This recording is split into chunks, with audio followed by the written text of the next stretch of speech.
Students, आज मैं आपके लिए जो टॉपिक लेके आया हूं जिसके बारे में आज हम स्टडी करेंगे वो 10th क्लास का टॉपिक है। टॉपिक का नाम है क्वाड्रेटिक इक्वेशन। आप सभी का स्वागत करता हूं मैं अपने चैनल मैथ्स बोले तो प्रैक्टिस में। तो स्टूडेंट्स, बिना किसी टाइम वेस्ट के कर देते हैं इस टॉपिक को स्टार्ट। देखो, टॉपिक जो है हमारा उसका नाम है क्वाड्रेटिक इक्वेशन। इसको जानने के लिए सबसे पहले हमें स्टडी करना होगा कांस्टेंट और वेरिएबल्स को। देखो, कांस्टेंट उनको कहा जाता है जिनकी वैल्यू बदलती नहीं है, जिनकी वैल्यूज फिक्स होती है। तो कोई भी हमारा नंबर जो है वो कांस्टेंट कहलाता है। 2 हो, -2 हो, 4 हो, 10 हो, कोई भी नंबर को हम कांस्टेंट बोल देते हैं। वेरिएबल्स उन्हें कहा जाता है जिनकी वैल्यू क्वेश्चन में बदल जाती है। जैसे x का देखा ही होगा, x की किसी क्वेश्चन में वैल्यू 2 आ जाती है, किसी क्वेश्चन में इसकी जो वैल्यू है 4 भी आ जाती है, कभी -2, ऐसे अलग अलग वैल्यूज आती रहती है। ओके, तो स्टूडेंट सबसे पहले कांस्टेंट वेरिएबल पता होना चाहिए। अच्छा, आगे हमें ये पता होना चाहिए इक्वेशन किसे बोलते हैं। इक्वेशन कांस्टेंट वेरिएबल का यूज करके मैथ्स के कुछ बेसिक ऑपरेशंस लगा के, मैथ्स के basic operation plus minus multiply divide, तो मैथ्स के इन बेसिक ऑपरेशन का यूज करके इन बेसिक ऑपरेशंस का यूज करके और कांस्टेंट वेरिएबल को भी उनमें यूज करके अगर एक चीज को बराबर लिख दिया जाए दूसरी चीज के, एक चीज को अगर बराबर लिख दिया जाए दूसरी चीज के, तो इसको हम बोल देते हैं इक्वेशन। इक्वल वर्ड से ही इक्वेशन बना है। बस जहां इक्वेशन आ जाता है वहां कोई वेरिएबल जरूर होता है। जैसे मैंने लिख भी दिया, जैसे x² + 5x = 10 है। देख रहे हो, वेरिएबल भी है, कांस्टेंट भी है, प्लस मल्टीप्लाई का इसमें यूज हो रखा है और इक्वल्स टू चीज लिखी हुई है, तो ऐसी चीज को हम इक्वेशन बोलते हैं। जैसे ये भी देखो, x + y = 7, ये भी हमारी एक इक्वेशन है। ओके, तो स्टूडेंट क्लियर हुआ इक्वेशन क्या होती है। यस, इक्वेशन इसी को ही हम बोलते हैं। नेक्स्ट बात करते हैं अब क्वाड्रेटिक इक्वेशन किसे कहा। क्वाड्रेटिक इक्वेशन उस इक्वेशन को कहा जाता है जहां पे वेरिएबल की मैक्सिमम पावर 2 हो। वेरिएबल की मैक्सिमम पावर 2 हो। मैक्सिमम पावर को डिग्री भी बोलते हैं। जहां क्वाड्रेटिक इक्वेशन की डिग्री क्या हो, 2 हो, उसको हम क्या बोलते हैं, उसको हम बोलते हैं क्वाड्रेटिक इक्वेशन।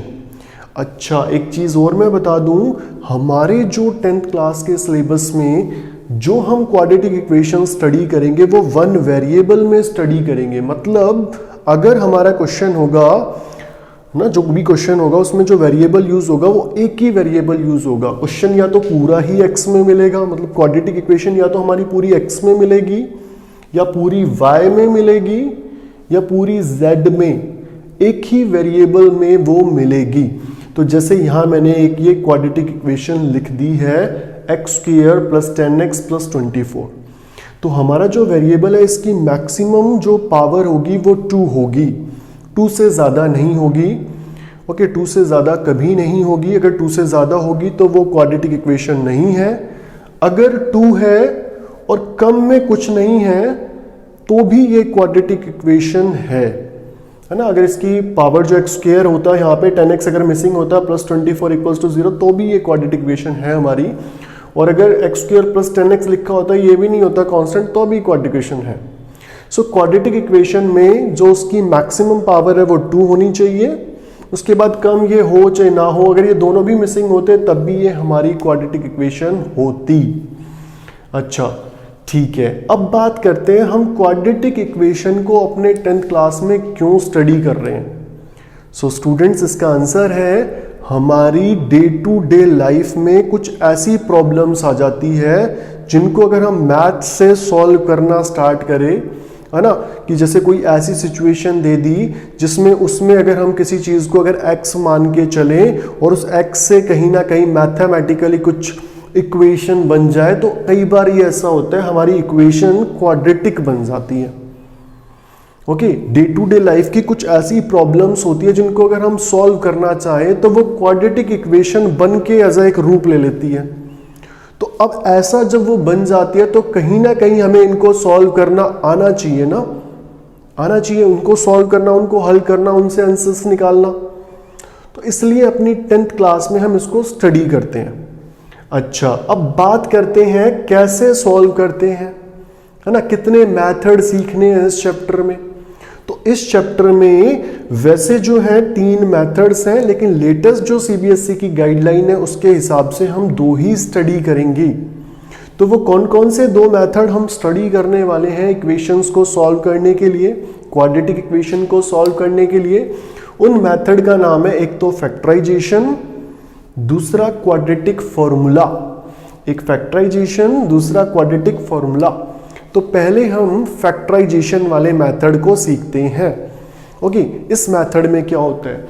सो देखो, फैक्टराइजेशन मेथड में हमारी जो ये क्वाड्रेटिक इक्वेशन हमें जो दे रखी थी, हमें क्या करना होता है? सबसे पहले सारी चीजों को एक तरफ लाना पड़ता है, इक्वल्स टू 0 रहना चाहिए।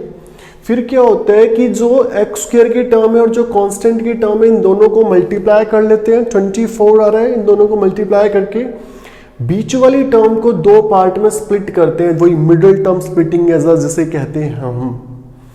तो हमने ये जो बीच की टर्म है इसको स्प्लिट कर दिया 6x 4x।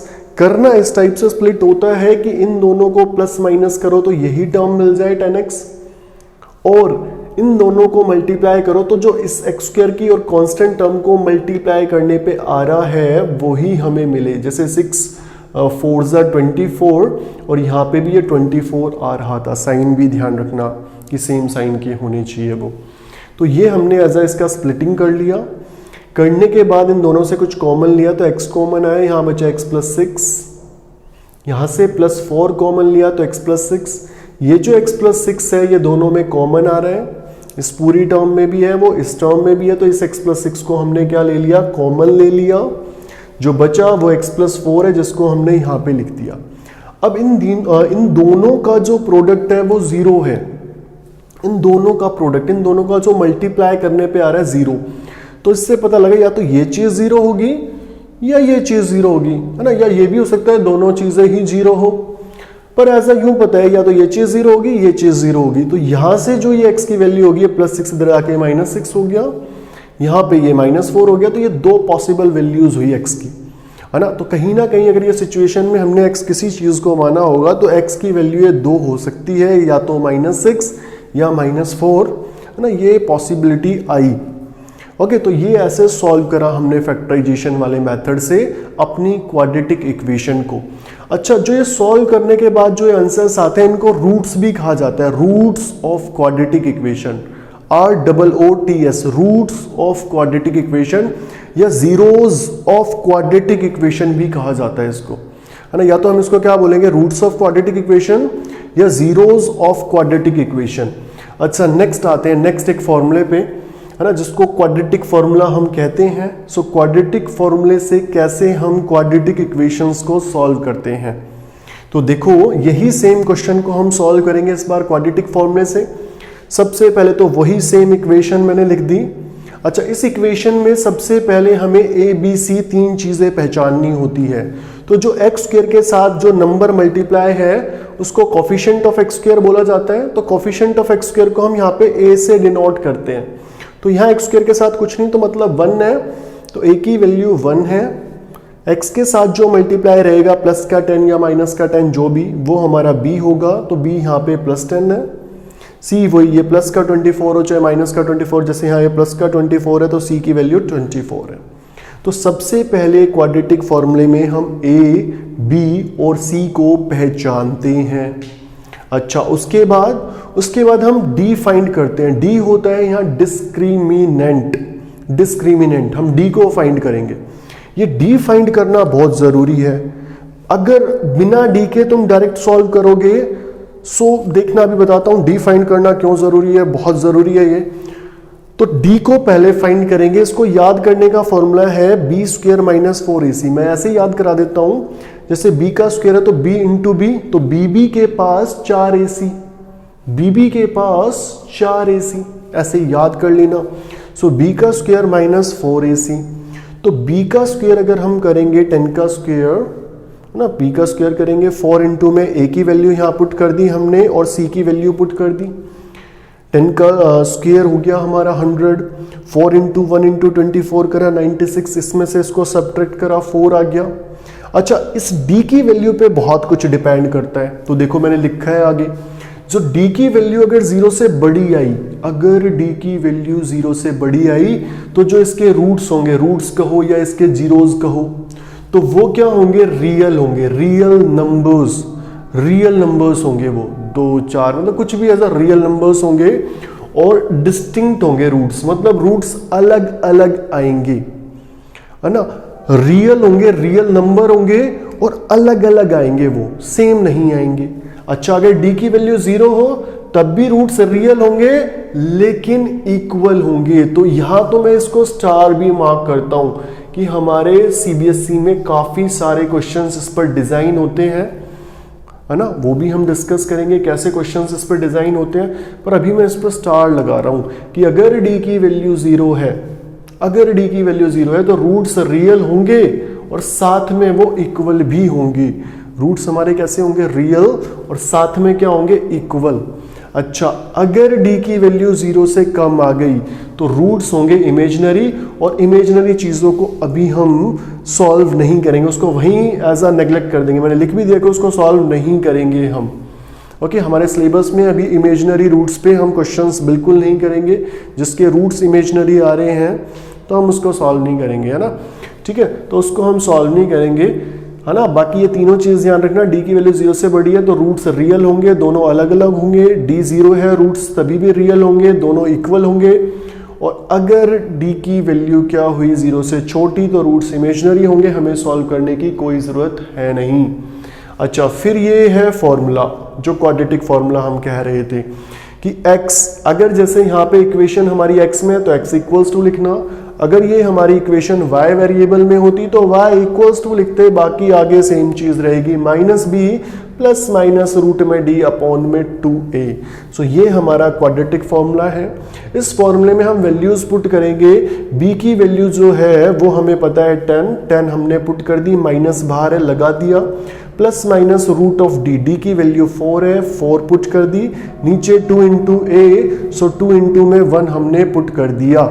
अच्छा, देन रूट 4 की वैल्यू जो होती है वो 2, वो ऐसा यहाँ मेंशन कर दी, है ना। -10 प्लस माइनस रूट 4 की वैल्यू 2 आ गई, 2 1 जा 2 आ गया। अच्छा, उसके बाद यहाँ पे -10 एक बार +2 यूज करेंगे, एक बार -10 -2/2, ये दो कंडीशंस ऐसे दो चीजें आ जाएंगी, या तो ये या ये, x की वैल्यू इनमें से कोई भी एक हो सकती है या दोनों भी हो सकती है। तो यहाँ इसको सॉल्व करने पे -8/2 और फिर -4 आया फाइनली, यहाँ पे इसको सॉल्व करने पे -6 आ गया। तो एक चीज नोट करो, यहाँ से भी यही दो आंसर आए थे, यहाँ से भी ये दो आंसर आए हैं। तो कहीं ना कहीं दोनों फॉर्मूले कैपेबल हैं आंसर को निकालने के लिए, पर बेस्ट फॉर्मूला मतलब बेस्ट जो टेक्निक है मैं इसको कहूँगा, क्यों, क्योंकि ये बता देता है कि रियल रूट्स आएंगे या इमेजिनरी, है ना। पेपर में कई बार अगर क्वेश्चन पूछा जाए इस क्वाड्रेटिक इक्वेशन के रियल रूट्स है या इमेजिनरी, तो इस फॉर्मूले की हेल्प से तुम पहचान लोगे। ये जो फैक्टराइजेशन वाला मेथड है ये इस चीज को बताने के लिए कैपेबल नहीं है। Okay students, so quadratic formula best है, ये सबसे मेन चीज है। एग्जामिनेशन में इस पे क्वेश्चंस जनरेट होते हैं, ओके, अच्छे लेवल के क्वेश्चंस जनरेट होते हैं, तो ये जरूर भाई याद रखना, बहुत इंपॉर्टेंट ये चीज है, ओके, कि d की वैल्यू क्या होने पर इसके रूट्स पर क्या इफेक्ट पड़ता है।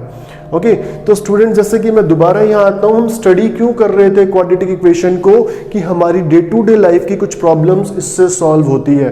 तो क्वेश्चन आता है कि वो क्या डे टू डे लाइफ हमें एज अ मतलब तुम्हारा क्वेश्चन आना चाहिए, क्या वो डे टू डे लाइफ हम देख नहीं सकते, ऐसा मतलब यहाँ पे नहीं करवा सकते आप, बिल्कुल। तो एक डे टू डे लाइफ ही एक सिचुएशन लेते हैं, उसको सॉल्व करते हैं अब हम। स्टूडेंट्स देखो, ये है हमारी एक डे टू डे लाइफ की प्रॉब्लम, जिसको हम सॉल्व करेंगे क्वाड्रेटिक इक्वेशन से। सो देखो इसमें लिखा है, train travels 360 kilometre at a uniform speed, if the speed had been 5 kilometre per hour more than it would have taken 1 hour less for the same journey, find the speed of the train. तो जैसा कि इस question में लिखा हुआ है कि train 360 kilometre का डिस्टेंस ट्रैवल करती है एक यूनिफॉर्म स्पीड से, यूनिफॉर्म स्पीड मतलब वो स्पीड कांस्टेंट है, ना वो बढ़ रही है ना वो घट रही है। अगर उसकी स्पीड 5 किलोमीटर पर आवर बढ़ जाए, अगर उसकी स्पीड 5 किलोमीटर पर आवर से बढ़ा दी जाए तो उसको 1 घंटा कम लगेगा उसी सेम जर्नी को कंप्लीट करने पे, मतलब उसी 360 किलोमीटर का डिस्टेंस ट्रैवल करने में। तो हमें स्पीड ऑफ ट्रेन फाइंड करनी है। तो स्टूडेंट देखो, ऐसे क्वेश्चन को सॉल्व करने के लिए पहले ये पता होना चाहिए स्पीड का फॉर्मूला होता है डिस्टेंस अपॉन में टाइम। तो टाइम को इधर ले गए, स्पीड को डिवाइड में ले आए, तो टाइम का फॉर्मूला हो गया डिस्टेंस अपॉन में स्पीड। अच्छा, अब हम इस क्वेश्चन को सॉल्व करेंगे। देखो कैसे, लेट करते हैं वो जो यूनिफॉर्म स्पीड है ट्रेन की जिससे वो ट्रैवल कर रही थी वो x किलोमीटर पर आवर हमने मान ली, तो उसको जो टाइम टेकन लगेगा, टाइम का फॉर्मूला डिस्टेंस अपॉन स्पीड। अब उस जर्नी में 360 किलोमीटर वो डिस्टेंस ट्रैवल करती है, तो डिस्टेंस तो 360 है, जो स्पीड है यहाँ पे x है, तो ये वो टाइम उसको लगेगा, है ना, इतना ऐसा। ठीक है, तो यहाँ पे एक चीज मेंशन कर दूं, ये जो टाइम है तो यहाँ किलोमीटर मत लिखना, इसको क्या लिखना है एज आर में। ठीक है, कि वो जो उसको टाइम टेकन लगेगा वो कितना लगेगा 360 अपॉन में x, इतना आर। अच्छा, देन अगर उसकी स्पीड को 5 किलोमीटर पर आवर से बढ़ा दिया जाए तो जो उसकी नई वाली जो स्पीड होगी वो x प्लस 5 हो जाएगी, क्योंकि पहले तो x थी, अब क्या हो जाएगी x प्लस 5 हो जाएगी। अच्छा, अब टाइम टेकन जो निकलेगा वो देखो, टाइम टेकन का फॉर्मूला तो डिस्टेंस अपॉन स्पीड। अब जर्नी तो सेम है, जर्नी तो बदल नहीं रही, तो डिस्टेंस तो 360 ही रहेगा, पर अपॉन में जो स्पीड है वो बढ़ जाएगी, वो कितनी हो जाएगी x प्लस 5 हो जाएगी। तो यहां देखो, है ना, कि डिस्टेंस तो हमारा 360 ही रहा, पर जो ये चीज है, जो स्पीड है वो x प्लस 5 होगी, तो इतना आर अब इसको टाइम लगेगा।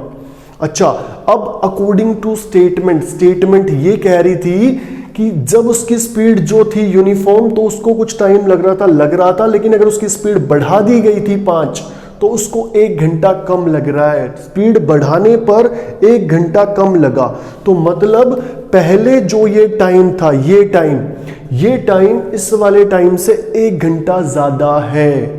ये जो पहले टाइम उसको लग रहा था ट्रेन को उस डिस्टेंस को ट्रैवल करने में, तो ये वाला टाइम ज्यादा था, है ना, और ये वाला टाइम क्या है, कम। और कितना ज्यादा था, 1 घंटे का फर्क है पूरा।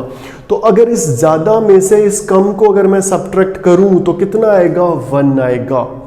अच्छा, फिर इन दोनों का एलसीएम, तो यहाँ पे जब x की टर्म्स है तो एलसीएम कैसे लेना है, इन दोनों को आपस में मल्टीप्लाई करके, इन दोनों को मल्टीप्लाई कर दो, इसको इधर मल्टीप्लाई कर दो, जो ये लिख दिया x को इधर मल्टीप्लाई करके, और ये 1 के नीचे कुछ नहीं तो एज अ 1 ही हमने लिख दिया।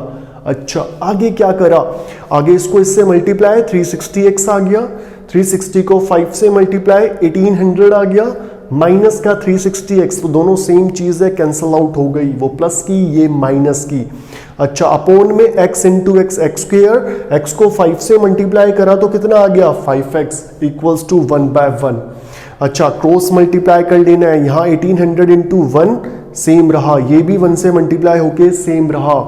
अच्छा, इसको इधर ले जाते हैं, माइनस का 1800 हो जाए, क्योंकि यहाँ प्लस का है, इधर आके माइनस का 1800 हो गया। सो इक्वेशन आ गई है x square plus 5x minus 1800 equals to 0। देख ही रहे हो स्टूडेंट, क्वाड्रेटिक इक्वेशन आई है। क्यों? क्योंकि x की जो पावर है वो कितनी है, 2, है ना, और कम ही है, ज्यादा पावर नहीं है, दैट मीन्स क्वाड्रेटिक इक्वेशन है।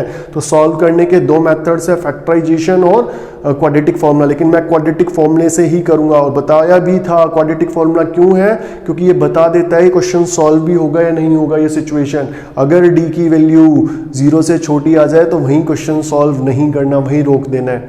चलो, तो फिर क्या करते हैं, यहाँ पे अप्लाई करते हैं क्वाड्रेटिक फॉर्मूला। तो उसके लिए सबसे पहले ये इक्वेशन लिख दी, ए बी सी पहचानने होंगे। सो एक्स स्क्वायर का जो कोफिशिएंट वो a होता है, तो यहाँ पे कुछ नहीं तो 1, b जो है वो x का कोफिशिएंट प्लस 5, c यहाँ पे माइनस का 1800, तो ये चीज हमने यहाँ पे मेंशन कर दी। ओके, उसके बाद d निकालेंगे, d को हम डिस्क्रिमिनेंट बोलते हैं, जो b स्क्वायर माइनस 4ac याद कराया था, bb के पास 4ac, तो b स्क्वायर माइनस 4ac। अच्छा, फिर b का स्क्वायर करा, 4 इंटू ए इंटू सी की वैल्यू पुट करी, इसको सॉल्व वगैरह करा, मल्टीप्लाई वगैरह करके, प्लस d की वैल्यू इतनी आ गई। फिर क्वाड्रेटिक फॉर्मूले में पुट कर देनी है, x equals to minus b plus minus root of d upon 2a।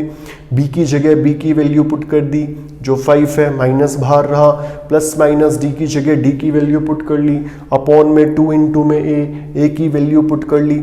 अच्छा, फिर 7225 किसका स्क्वायर रूट होता है? 85 का।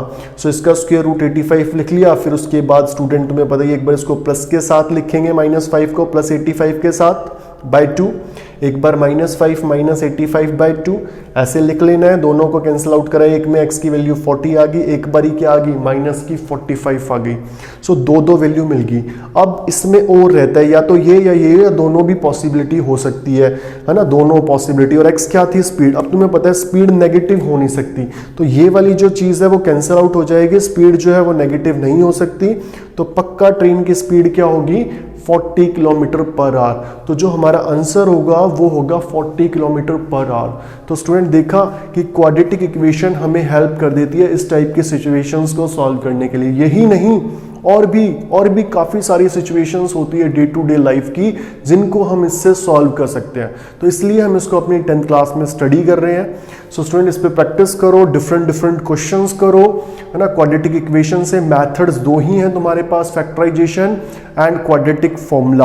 अच्छा, क्वाड्रेटिक फॉर्मूले को मास्टर फॉर्मूला ऐसा बोल देते हैं, क्यों? क्योंकि ये वो भी बता देता है कि नेचर ऑफ रूट्स कैसे आएंगे। नेचर ऑफ रूट्स मतलब रूट्स रियल आएंगे या इमेजिनरी आएंगे, है ना, रियल इक्वल आएंगे, तो ये सब बताने की कैपेबिलिटी रखता है। तो इस पे मैं कह रहा हूँ थोड़ा ध्यान रखना, ओके, कि कैसा किस टाइप का नेचर है वो बताने में ये हेल्प कर देता है। ठीक है स्टूडेंट्स, सो अभी के लिए इतना, मिलते हैं नेक्स्ट वीडियो में, बाय बाय।